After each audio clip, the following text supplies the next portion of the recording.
Hello everyone, welcome back. आज के एक वीडियो लेक्चर में आपका स्वागत है। मैं हूं नागेंद्र सर और आज का हमारा टॉपिक है इन्फिनेटिव का पैसिव वाइज। इसके पहले भी इन्फिनेटिव से रिलेटेड एक वीडियो अपलोड हो चुका है। आज जो शेष बचा हुआ पार्ट है उसका अपलोड हो रहा है। तो यदि अब तक आपने इस चैनल को सब्सक्राइब नहीं किया है तो मैं चाहूँगा कि इस चैनल को सब्सक्राइब कर दीजिए। बगल में एक घंटे का निशान है, उसे भी टच कर दीजिए ताकि जो भी वीडियो अपलोड हों उनके नोटिफिकेशन आपके पास समय समय पर पहुंचता रहे और आप उसे देख सकें। तो आइए अब हम बात करते हैं इन्फिनेटिव का पैसिव वाइज, कि इन्फिनेटिव वाले सेंटेंस को हम पैसिव वाइज में किस तरह परिवर्तित करेंगे। आइए देखते हैं। तो सबसे पहले देखते हैं कि इन्फिनेटिव होता क्या है। इन्फिनेटिव का मतलब होता है कि जो वर्ब होता है उस वर्ब के फर्स्ट फॉर्म में टू जुड़ा होता है। जैसे कोई भी वर्ब फर्स्ट फॉर्म है उसके पहले हमेशा टू लगा रहता है, यही इन्फिनेटिव होता है। और जैसे ही हम इसको पैसिव वॉइस में परिवर्तित करते हैं तो यह टू जैसे है वैसे लगा रहता है, उसके बाद बी आ जाता है, फिर वर्ब थर्ड फॉर्म हो जाता है। तो अगर हमें इस वाक्य को पैसिव वॉइस में परिवर्तित करना है तो देखते हैं क्या होता है। जैसे दिया है कि there are two girls to teach, यानी पढ़ाने के लिए दो लड़कियां हैं। अगर हमें इसको पैसिव वॉइस में परिवर्तित करना है तो करना कुछ भी नहीं है। यहाँ पे केवल इतने वाक्य को, यानी इतने जो दो शब्द है, एक इन्फिनेटिव का टू है और वर्ब फर्स्ट फॉर्म है, इसी को पैसिव वॉइस में बदलना है। यह बाकी जितने भी जो सेंटेंस के पार्ट बचे हैं इसको वैसे ही उतार देना है। जैसे दिया है कि देयर आर, ये हो जाएगा टू, ये होगा गर्ल्स, अब ये हो जाएगा टू। अब उसके बाद जैसे यह बी है, बी लग जाना है, इस वर्ब का थर्ड फॉर्म लगा देना है, तो ये हो जाएगा टॉट। ये हुआ पैसिव वॉइस। फिर अगले सेंटेंस को देखते हैं। दिया है कि there are some matters to solve. अगर इसको भी हम पैसिव वॉइस में परिवर्तित करते हैं तो इसका भी सेम कंडीशन वही होगा कि देयर आर, ये हो जाएगा सम और ये हो जाएगा मैटर्स। अब केवल यह जो इन्फिनेटिव है इसको पैसिव में बदलना है, तो ये हो जाएगा टू बी, और सॉल्व को बदलेंगे तो ये हो जाएगा सॉल्व्ड। पैसिव वॉइस में परिवर्तित हो गया। अब तीसरे सेंटेंस को देखते हैं। There are two mangoes to eat. अगर इसे भी हम पैसिव वॉइस में परिवर्तित करते हैं तो सेम कंडीशन, यहाँ भी हो जाएगा देयर आर, अब ये होगा टू, उसके बाद हो गया मैंगोज। फिर उसी तरह इसको भी हम टू बी और इट का जो थर्ड फॉर्म होता है ईटेन, ईटेन में परिवर्तित कर दिया गया। इस प्रकार से यह पैसिव वॉइस में परिवर्तित हो गया। अगला भी देखते हैं। यह पैसिव हुआ, ये पैसिव। अब अगले सेंटेंस को पैसिव वॉइस में बदलना है। जैसे दिया है there is a letter to post, इसे भी अगर पैसिव वॉइस में बदलना है तो same condition, there is a letter, अब यहाँ भी टू बी लगाना है और पोस्ट का थर्ड फॉर्म लिख देना है, तो ये हो जाएगा पोस्टेड। आसान है।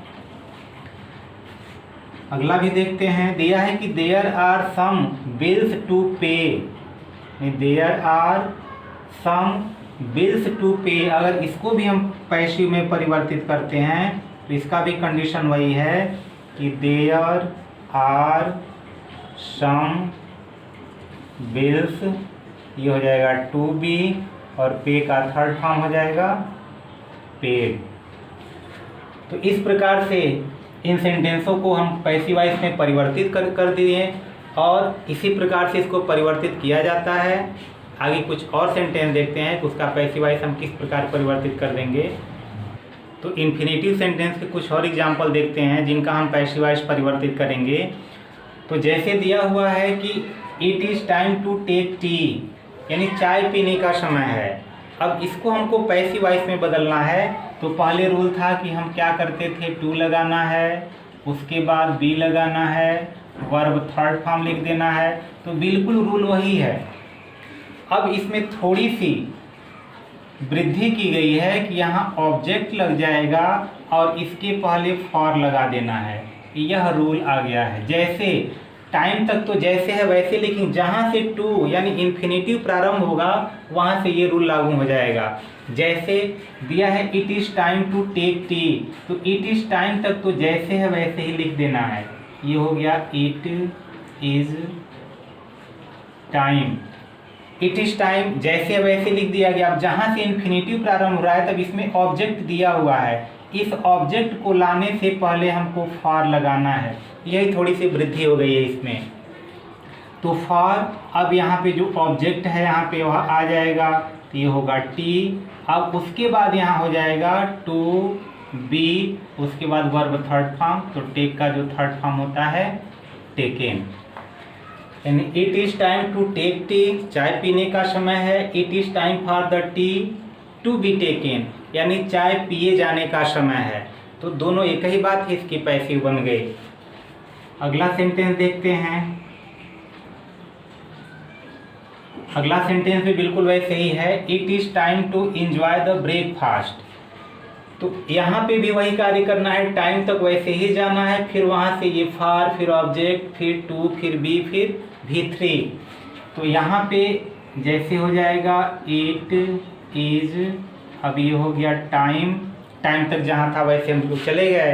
अब हमको ऑब्जेक्ट लाना है, तो उसके पहले हमको फॉर का प्रयोग यहाँ करना होगा। अब उसके बाद हो जाएगा द ब्रेकफास्ट।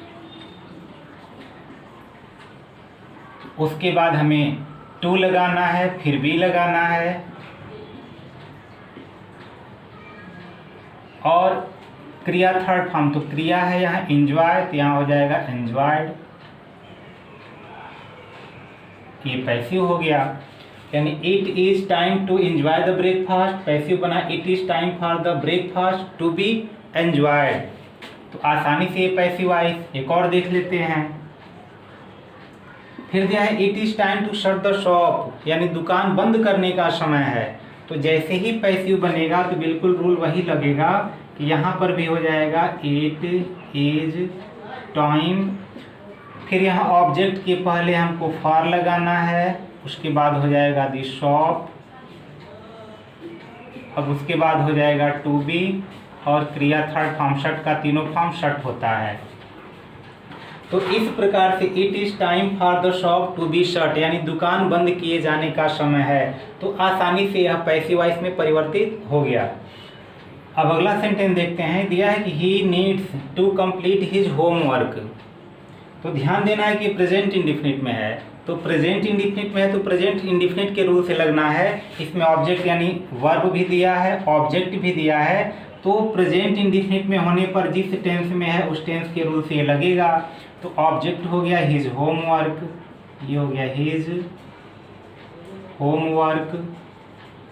अब यहाँ ध्यान देना है कि इसमें इज एम आर नहीं लगेगा, इसमें यह जो नीड है वह हेल्पिंग वर्ब का भी काम करता है। तो यहाँ जैसे नीड्स है वैसे नीड्स लगा दिया जाएगा, ये हो जाएगा नीड्स, क्योंकि अभी सिंगुलर नंबर, यह भी सिंगुलर नंबर, इसलिए यह जुड़ा रहेगा। तो हिज होमवर्क नीड्स, उसके बाद यहाँ हो जाएगा to be verb third form, तो यहाँ हो जाएगा कंप्लीटेड, उसके बाद हो गया बाय, और ये जो सब्जेक्ट है वह ऑब्जेक्ट में परिवर्तित हुआ, तो ये हो गया हिम, यानी he needs to complete his homework passive हुआ, his homework needs to be completed by him. अगला देखते हैं। तो अगला भी दिया हुआ है कि I need to help him. तो ऑब्जेक्ट यहाँ ही, हिम को जैसे ही परिवर्तित करेंगे तो ही, अब ही सिंगुलर नंबर में है तो यहाँ नीड्स हो जाएगा, ही नीड्स। अब यहाँ हो जाएगा to be verb third form, तो हेल्प है तो ये हेल्प्ड हो जाएगा, उसके बाद ये बाई हो जाएगा, और आई का यहाँ पे मी हो जाएगा। तो इस प्रकार से जो इन्फिनेटिव का पैसिव वॉइस है समाप्त होता है। तो आशा करते हैं कि आपको ये वीडियो समझ में आया होगा। तो फिर मिलते हैं किसी अन्य वीडियो में, तब तक के लिए धन्यवाद।